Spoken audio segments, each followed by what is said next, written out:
Oi, oi, é um prazer estar aqui. Esse teatro sempre me emociona. Saber que existe um Deus que protege a gente, né? Estamos muito contentes com a presença de vocês aqui. Falaremos de um tema muito difícil, né? Eu acho que ainda hoje menosprezado, cheio de estigmas, né? Esse tema. Mas é um tema, eu acho que o suicídio é uma coisa que cada um teve já, de alguma maneira, a sua experiência, os seus pensamentos. E por isso, tão menosprezado. Por isso, um tema tão difícil de ser falado.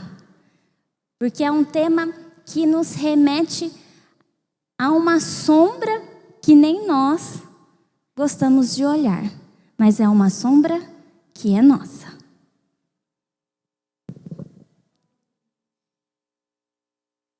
Bem, eu vou falando, e se você quiser me perguntar alguma coisa, você pode levantar a sua mão, tá bem?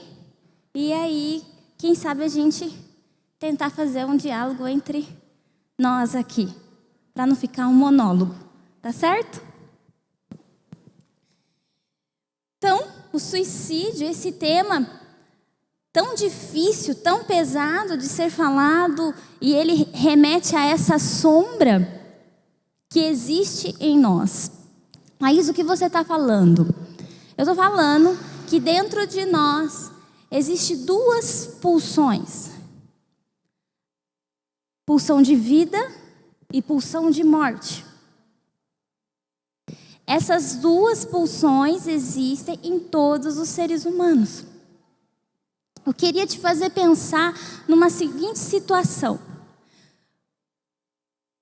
Quem aqui já andou de avião? Levanta a mão. Agora, se você não andou, se imagine andando de avião, né? Voando de avião. Consegue imaginar você dentro do avião? Me diga se essa imaginação, se esse pensamento te atormenta. Se sim, levanta a mão. Não? Atormenta um. E se não te atormenta, se você pensa, poxa, deve ser uma experiência legal andar de avião. Levanta a mão quem acha que deve ser uma experiência legal andar de avião. Legal. Agora, você, num prédio de 20 andares, e você lá no alto desse prédio, na sacada, sem grade, sem vidro, e você olhando para baixo. Quem acha que é uma situação confortável, levanta a mão. Quem acha que é uma situação desconfortável, levanta a mão. Então eu quero que você continue com a mão levantada quem acha desconfortável. Olha aí para todo mundo, pode olhar. Quem levantou a mão, vocês estão vendo? Certo, pode baixar agora. Você já parou para pensar que no avião você está muito mais alto? Você está numa condição muito mais elevada do que no prédio? E o prédio, o risco dele desabar é muito menor do que o risco de um avião cair. Você concorda comigo ou não? Quem concorda, levanta a mão. Eu vou ficar fazendo isso para eu sentir se a gente está conversando, tá bom? Então tá, mas por que no prédio que, estatisticamente falando, é mais seguro, nós temos medo? Quem quer falar uma resposta? Vamos ver. Pode ficar de máscara. É segurança e tudo mais no avião, ou uma falsa segurança poderia ser? Vamos ver mais um. Porque no prédio depende de mim, no avião não. Muito bem, os dois falaram exatamente o que eu queria trazer. No avião, traz uma falsa segurança. No avião, não depende de mim, não depende da minha pulsão de morte. Mas eu olhar no prédio, eu já consigo imaginar eu pensando, meu Deus, imagine se eu cair daqui. Você consegue imaginar você pensando isso? Por que vem esse pensamento? Pulsão de morte.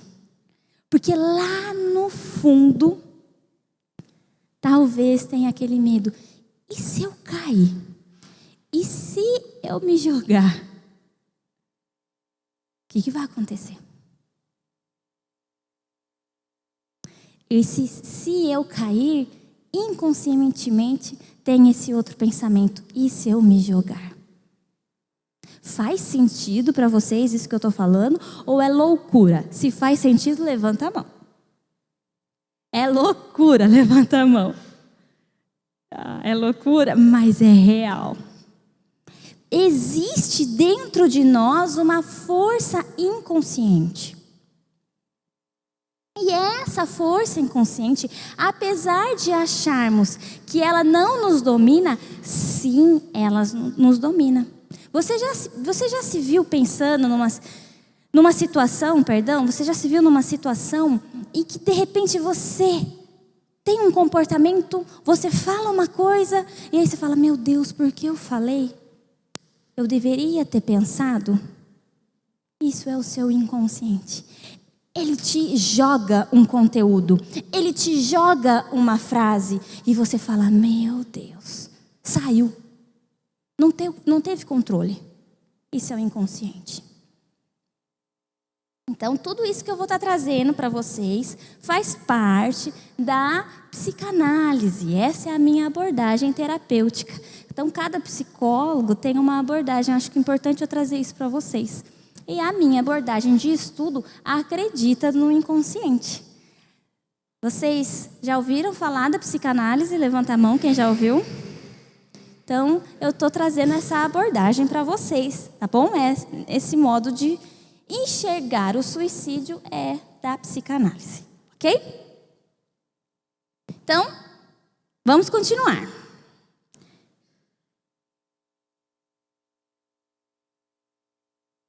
O pensamento de quem quer a morte nada mais é do que o desejo de escapar de um sofrimento insuportável. Bem, eu vou falando o que eu estou escrevendo aqui e o que eu escrevi a gente vai conversando. Então, o que me faz não pular da sacada do prédio? É eu acreditar que na minha vida existem coisas boas e que eu estou conseguindo suportar os maus dias. Uma pessoa que pensa, eu vou me jogar e planeja isso, ou só ainda no ato do pensar, mas ela já pensa de fato, não está inconsciente, mas já está verbalizando, eu vou me jogar, ela está sofrendo muito. O sofrimento está insuportável. Você já ouviu aquela frase? Pagaria qualquer preço para me livrar dessa dor, para me livrar desse pensamento. Levanta a mão. A gente está falando de morte. A minha vida, eu pagaria a minha vida para me livrar dessa dor, desse sofrimento. Então é isso que nos diferencia daquele que deseja o suicídio, que pensa no suicídio. Nós olhamos para a sacada e falamos, que perigo, imagina se eu caísse. A pessoa que está sofrendo muito, ela não consegue trazer numa fantasia, imagina se eu caísse. Ela já pensa, eu vou me atirar. Não está no inconsciente mais. Está na consciência, porque o sofrimento é tão intenso, que a minha estrutura egóica, o meu estado emocional, não mais consegue suportar este sofrimento. Querem fazer uma pergunta? Pode fazer. Não? Então vamos lá. O que o ser humano mais deseja é um lugar para ser amado e totalmente aceito. Mas isso não existe. Esse lugar de totalidade não existe. O único momento em nossas vidas que existe, que é para existir, nem sempre existe, mas que é para existir, é no primeiro ano de vida do bebê. Depois isso passa, a mãe volta a ter a sua rotina. Ela não tem mais o olhar fixo no bebê. E aí o bebê, ele tem que aprender a lidar com essas frustrações, com esse distanciamento, e ele então vai se desenvolvendo, evoluindo. Mas uma pessoa que ela está com pensamentos de morte, ela está nesse estado primitivo de busca de um total amor. Total amor este, que é para ser vivido no primeiro momento de vida e também na gestação. A gente está pensando numa mãe que deseja o seu filho. Laís, essa mãe não deseja o seu filho. Ela pensou em aborto, ela pensou em se matar. Então a gente está falando já na concepção deste bebê, que ele não teve aquilo que era para ele ter, de fundamental para o seu desenvolvimento emocional, que é, eu sou inteiro porque a minha mãe me ama por inteiro, ela está para mim por inteiro.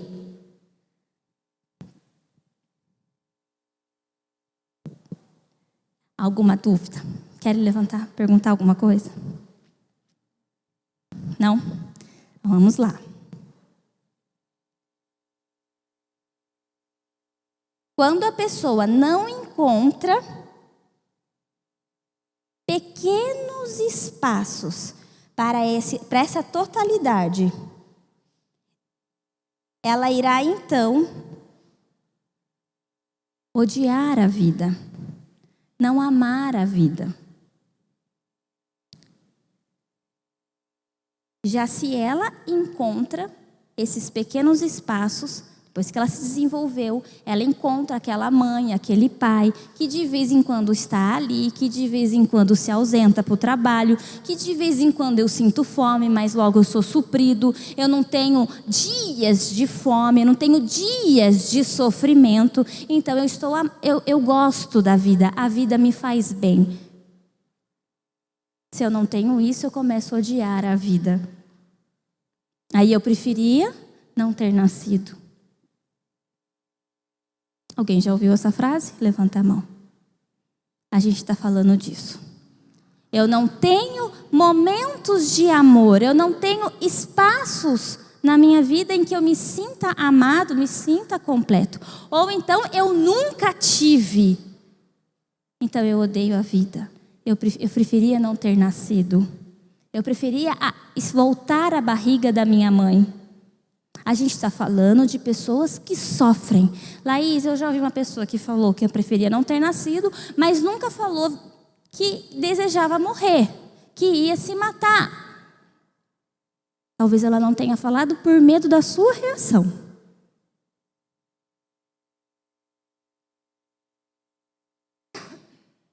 Para você se sentir vivo, você precisa de alguém que aposte em você, que deseje você vivo. Aí acontece que temos alguns transtornos de personalidade, onde essas pessoas, elas precisam de alguém para depositar nela toda essa expectativa de vida. Por exemplo, um transtorno de personalidade borderline, ou uma melancolia, ou um transtorno grave de depressão. Ela precisa desse alguém para que supra ela completamente. Então essa pessoa, quando ela perde esse alguém, ela entra em crise e ela pensa em suicídio. Você conhece alguém que passou por isso, ou você já viveu isso? Levanta a mão se sim.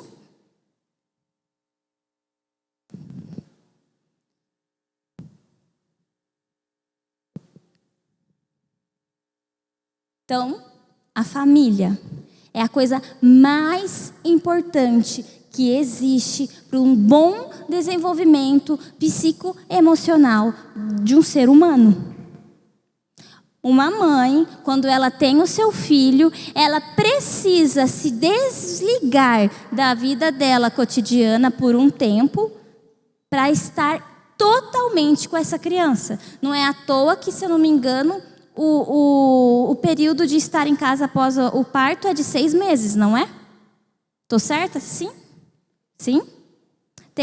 Agora eu não sei se é na Europa, mas essa questão do 1 ano que eu disse para vocês, é tão claro para eles que a mãe fica 1 ano sem trabalhar e recebendo. 2 anos? Ah lá. Olha isso, já. Então, na Suécia, a mãe fica 2 anos e o pai 1 ano. E no Canadá, isso também já está sendo implantado. Por quê? Porque crianças precisam de pais presentes. Se não tem, pode ocasionar uma falta. Uma falta nisso aqui que eu estou falando para vocês. Aí a gente vê crianças carentes emocionalmente, crianças que já têm pânico, crianças que têm fobias, depressão, que já estão sendo diagnosticadas com transtornos de personalidade, que têm problemas emocionais. Devido a essa falta, às vezes a presença demais também causa, mas eu estou falando da falta, tá bom?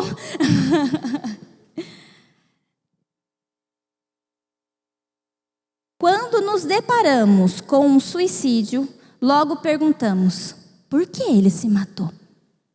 Qual o motivo? Quem conhece alguém que já tentou o suicídio ou que se suicidou de fato? Levanta a mão.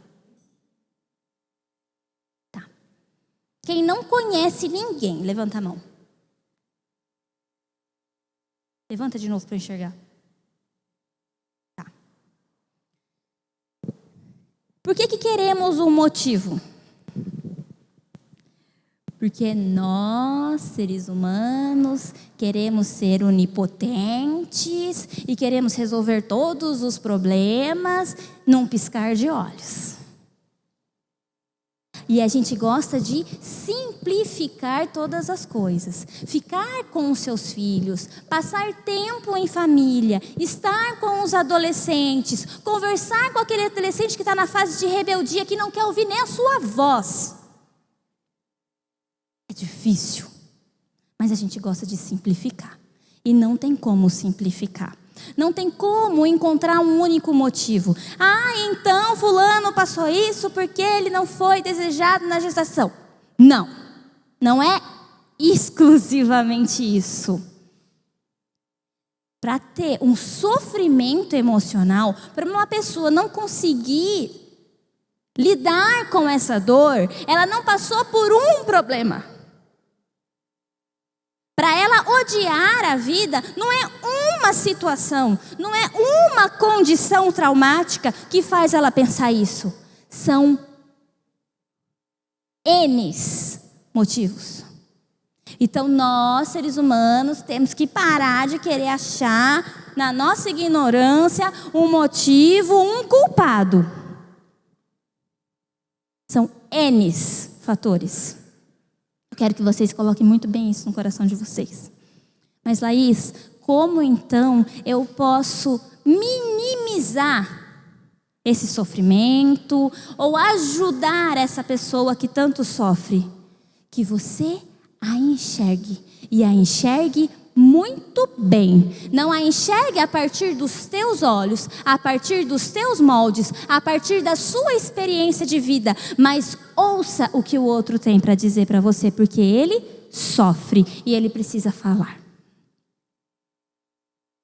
Se desvincule, tire toda a bagagem da tua vida, porque o outro não viveu o que você viveu. E você tem que estar preparado para ouvir. Mas você não vai conseguir se você é uma mãe que está passando por isso, que você é um tio, se você é alguém da família, um amigo muito próximo. Outra coisa que eu vou te dizer, pare de achar que você é muito, muito grande e que você vai resolver os problemas dessa pessoa. Eu, como psicóloga, não posso achar, vem aqui no meu consultório que eu vou te fazer se livrar desse pensamento suicida. Eu não sou assim, eu não sou onipotente. E aí eu achar que eu sou muita coisa. Essa pessoa precisa de uma rede de apoio. Ela precisa de pessoas juntas com ela. Às vezes ela vai precisar de psiquiatra, de psicólogo, acompanhante terapêutico. A família vai ter que ser atendida, a família vai ter que ser orientada, porque a família está completamente perdida em como orientar essa pessoa que às vezes nem quer ajuda. E a gente vai falar o porquê que ela não quer ajuda. Logo, logo. Então, nós precisamos enfrentar o nosso estado de não saber. Eu não sei como ajudar, mas eu quero ajudar, então eu vou pedir ajuda. Enquanto eu estou aqui, eu sei o que fazer, eu tenho todas as ferramentas, você vai cair do cavalo. Porque essa pessoa não precisa de só você. Ela precisa de uma rede de apoio. Ok? Como cristã, gente, paralelo à psicologia, eu acredito no milagre de Deus. Eu acredito que Ele, como uma única pessoa, se a gente pode trazer como pessoa, Ele pode transformar tudo, tá bom? Mas eu não estou trazendo dessa maneira, tá? Mas é importante você ter fé e você acreditar. Eu acho que não adianta a gente pensar toda na questão psicológica da coisa, da questão física, e a gente não ter uma fé. A fé, ela é a nossa base, ela transforma e ela faz milagre, tá bom? Mas não é isso que eu estou trazendo aqui hoje. O meu papel hoje não é esse. Quero tentar trazer para vocês realmente essa visão psicanalítica, psicológica desse quadro, para vocês conseguirem entender um pouco.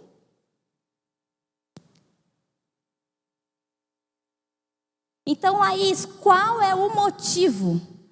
Não dá para a gente encontrar o motivo, mas dá para a gente encontrar aquilo que desencadeou. Sabe aquela pecinha de dominó que caiu e aí foi caindo todo o resto? Às vezes a gente consegue encontrar, às vezes não. Mas a gente consegue em muitos momentos. Eu quero então que você pense o seguinte, que nem tudo é racional, nem tudo está dentro do teu controle, nem tudo está dentro da sua explicação. Existe uma força inconsciente dentro do outro que você não conhece e que você não tem ferramentas hábeis para descobrir o que acontece dentro do inconsciente dessa pessoa. Como eu, mesmo sendo psicóloga, não tenho ferramentas para saber o que acontece no inconsciente do meu esposo. Eu não sou psicóloga dele, eu sou mulher dele. Eu não tenho ferramentas que me ajudem a isso, nem para entender o inconsciente da minha mãe, do meu pai. Eu vou precisar de uma ajuda. Ok? Senão, de novo, eu estou achando que eu sou onipotente, que eu resolvo todas as coisas. Eu sou a psicóloga da família, eu vou curar todo mundo. Quem dera, né? Meu consultório estaria rica, né? Bem, então, alguma pergunta até aqui? Podem perguntar de verdade. Tá bem claro? Consegui esclarecer bem para vocês? Se sim, levanta a mão. Oh, legal. Então, vamos lá. Consegui, Carol? Então vamos lá. Então existe o suicídio consciente e existe o suicídio inconsciente. Laís, o que é essa nomenclatura? Nomenclatura dentro da psicologia, da psicanálise, da abordagem psicanalítica. Suicídio consciente. Tenho consciência exata do que estou fazendo. Eu quero me matar.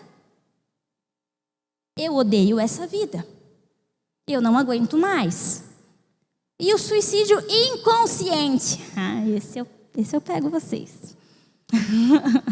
A pessoa se coloca em situações mortíferas inconscientemente. Ela está numa situação talvez de depressão, de fragilidade, de abatida, abalada emocionalmente. Ela tem ali um pezinho no pensamento de morte, mas ainda não veio a consciência, não está latente.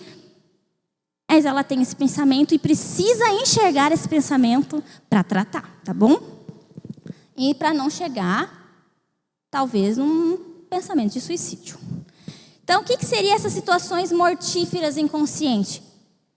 Cigarro. O que acontece se a pessoa fuma demais? Pode responder.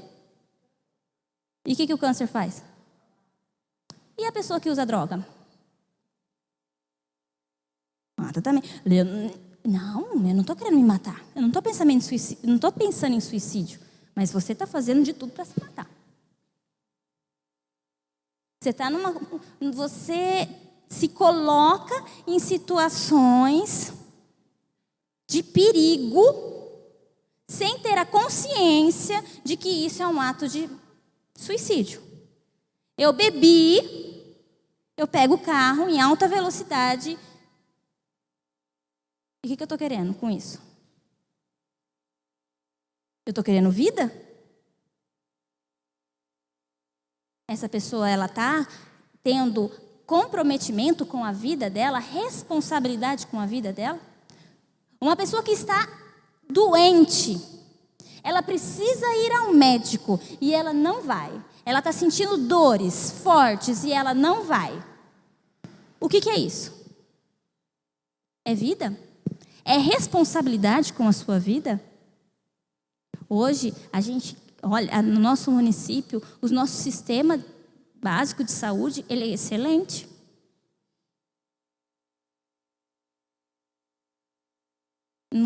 Então, você pode ir até o posto da sua região, que você vai ser atendido. Por que você não vai? Ai, Laís, eu estou bem, eu não fumo, eu não uso droga, minha saúde em dia, mas você não para de trabalhar. Você já ouviu aquele ditadinho? Você se mata de trabalhar? Quem já ouviu isso? E o que é isso? Pulsão de morte. Eu preciso chegar até o meu limite, porque a vida tem que ser suada. Por que a vida não pode ser aproveitada? Por que eu preciso ter insônia?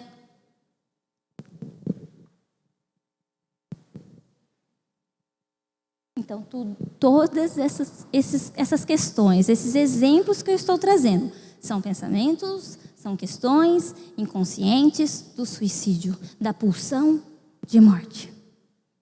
Mas a pulsão de morte, por que todos nós temos? Eu acho importante eu deixar isso claro para vocês. Porque ela é vital para nós.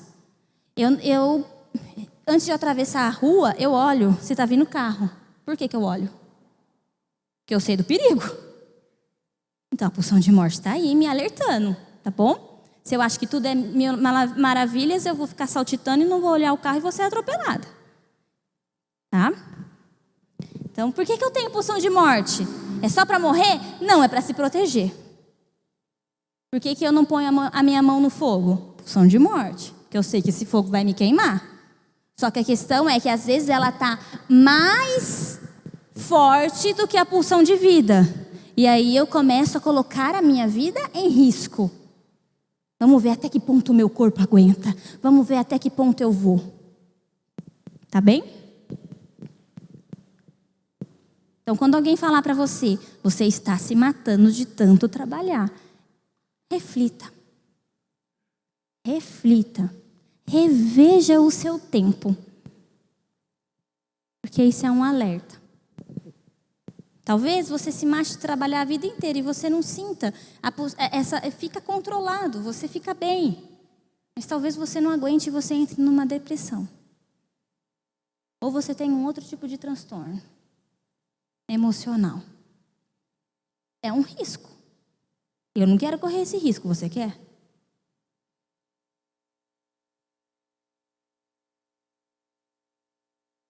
Então, a pulsão de morte, ela pode ser tão forte que ela pode trazer esse pensamento de autodestrutividade, tá? Que são esses exemplos que eu trouxe para vocês. Então, agora eu vou falar para vocês um pouquinho de fantasias inconscientes do suicídio. Uma pessoa que pensa em se matar, ela está em busca de outra vida.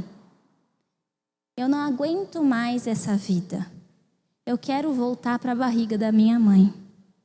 Ela está em busca dessa proteção, desse lugar de antes vida material aqui no nosso mundo, mas nesse lugar uterino. Ela está pensando nisso. Ela quer, ou então, em algumas religiões... Pode perguntar.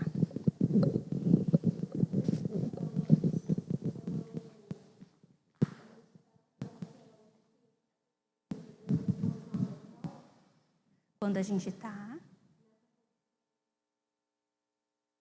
Sim, sim. Ela colocou. Por isso que quando às vezes a gente está numa condição de muito sofrimento emocional, a gente se coloca numa posição fetal? Sim, exatamente isso. Bem colocado. Você viu como que é bom a gente conversar? Vocês falam de coisas que às vezes eu não me lembro.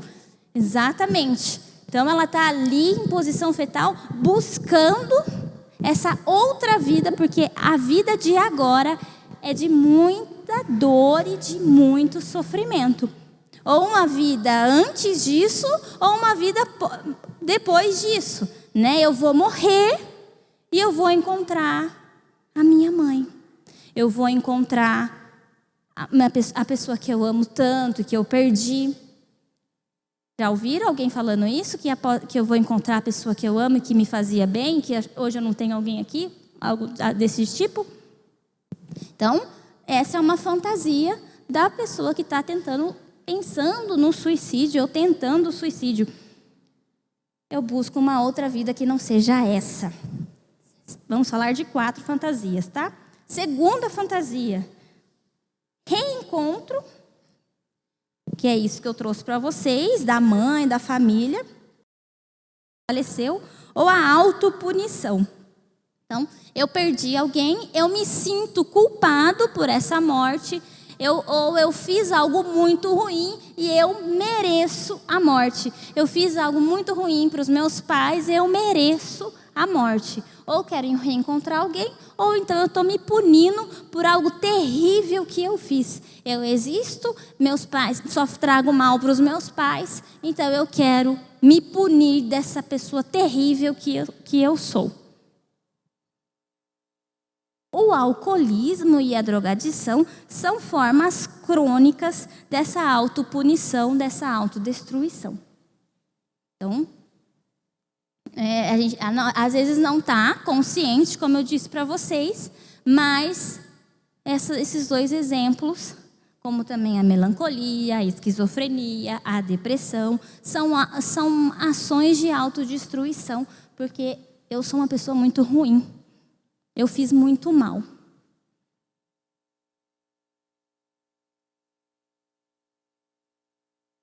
E às vezes também nessa fantasia tem aquela frase muito recorrente também em situações assim: eu apenas queria dormir. Eu não estava aguentando, estava muito pesado, eu queria dormir. Mas esse dormir é um dormir de morte, né? Esse dormir que leva à morte. A terceira fantasia é a agressão e a vingança. Aquela pessoa que deixa a carta para o outro, falando: eu estou me matando por sua causa. Você me fez isso, então eu estou me matando porque você me fez mal. Estou me matando porque meus pais são péssimos. Então eu vou ali trazer uma vingança para eles. Eu vou morrer, mas eles nunca mais vão me esquecer de mim. E eles vão viver o resto da vida deles com a culpa da dor que eles fizeram para mim. Então é um sentimento de vingança e de agressão ao outro. E muitas vezes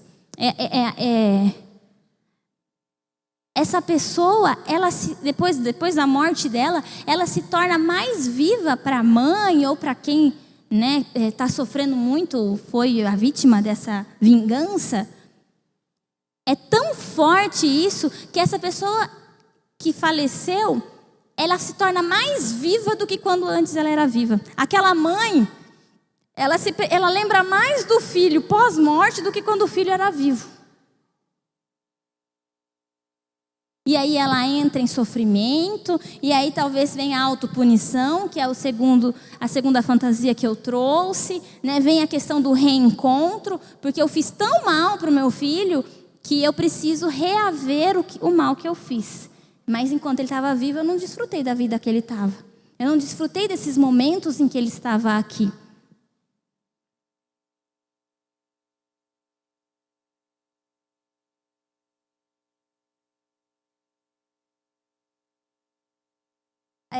Um exemplo disso, dessa morte por agressão e vingança, é a morte de Getúlio Vargas. Quando ele escreve a carta, ele fala: aí eu saí da vida para entrar na história. Então, olha aí, ó, a vingança, eu sou. Agora nunca mais vocês vão esquecer de mim. É um pouquinho disso. E essa questão do suicídio, ele é tão presente, ele é tão vivo dentro da família de que já sofreu com isso, que, não sei se vocês sabem, mas o filho de Getúlio Vargas se matou e o neto dele também. Porque tem uma questão da pulsão de morte, da culpa, da autopunição, da busca pela outra vida, do reencontro, de tudo isso que eu estou trazendo para vocês de fantasias, que fica recorrente na mente da pessoa e ela comete suicídio. Outra coisa que às vezes acaba acontecendo, deixa eu ver aqui, é que alguns estudos epidemiológicos mostram que a probabilidade de um viúvo morrer de uma doença natural aumentam no ano subsequente da morte da esposa. Isso é real. Por que ele está querendo? Inconscientemente, ele está em busca dessa morte.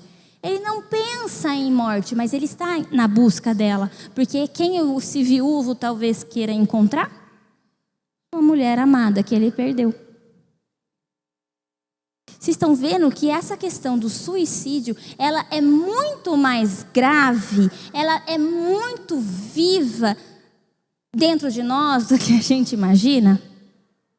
E se a gente não trazer para nós essas observações, esses conhecimentos, a gente vai se indo para um caminho de depressão, de morte, de desespero, tá bom? E a última fantasia é também o pedido de ajuda, Uma pessoa que está ali falando que quer se matar, ela realmente está pedindo ajuda e nós devemos ajudar. Só que o que muitas vezes acontece, esse pedido de ajuda é desvalorizado por nós, porque essa pessoa, ela tem comportamento agressivo muitas vezes, ela é hostil e por hora também ela pode ter comportamentos de manipulação. Então aí a gente começa a desvalorizar, a não dar crédito a essa queixa, a essa dor. E aí a gente deixa passar, a gente não procura um psicólogo, a gente não procura uma ajuda para de fato tratar e resolver essa questão. Mas um pensamento que já virou consciente, mais do que nunca tem que ter uma ajuda psicológica. E se você talvez se encontrou aí pensamentos inconscientes de morte, talvez seja interessante você também poder conversar com um psicólogo e tentar entender aí o que está acontecendo com você. Bem, era isso que eu tinha preparado para falar para vocês hoje. Gostaram? Alguma questão que vocês gostariam de levantar antes de eu passar a palavra? Não? Então eu quero agradecer de verdade a presença de vocês. Espero de fato ter contribuído, né, para esse conhecimento, ter dividido com vocês esse conhecimento. Eu acho que eu não posso deixar ele só para mim, eu tenho que compartilhar com mais pessoas, porque quanto mais pessoas saberem disso que eu trouxe para vocês, mais a gente vai conseguir trazer vida, trazer uma mensagem de esperança para as outras pessoas e acolher quem sofre. E nos acolher quando sofremos também, que a gente também sofre. Certo? Muito obrigada, gente.